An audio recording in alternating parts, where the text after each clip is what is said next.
জীবনের সত্যকারের সফল হতে গেলে আপনাকে 3টা গুরুত্বপূর্ণ ব্যাপার সবসময় মাথায় রাখতে হবে। ইনশাআল্লাহ আপনি সফল হবেনই। আপনি পড়াশোনার যে কোনো স্টেজেই থাকেন না কেন, যা কিছুই চিন্তা করছেন তাতে আপনি অবশ্যই সফল হতে পারবেন। 1 নাম্বার, যে কোনো মূল্যে আপনার বাবা মায়ের দোয়া নিবেন। আপনার মা যদি এখনো বেঁচে থাকেন তবে তার পায়ের নিচে বসে থাকুন। মায়েরা অনেক সময় বয়স বেশি হয়ে যাওয়ার কারণে হয়তো একটু উল্টাপাল্টা কথা বলতে পারে, এটা মনে একদমই কিছু নেওয়া যাবে না। তার পা ধরে আপনি তার কাছে মন থেকে ক্ষমা চান এবং মায়ের দোয়া নেন, দেখবেন আপনার জীবনটাই পুরোপুরি বদলে যাবে।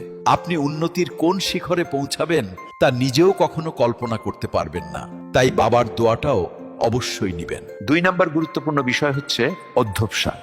এর সহজ মানে হলো কোনো কাজে হাল ছেড়ে না দিয়ে সবসময় সেটার পেছনে লেগে থাকা। একবার ব্যর্থ হলে 2 বার চেষ্টা করা, 2 বার না পারলে 10 বার চেষ্টা করা। অনেকেই আপনাকে হতাশ করে বলবে তোকে দিয়ে হবে না।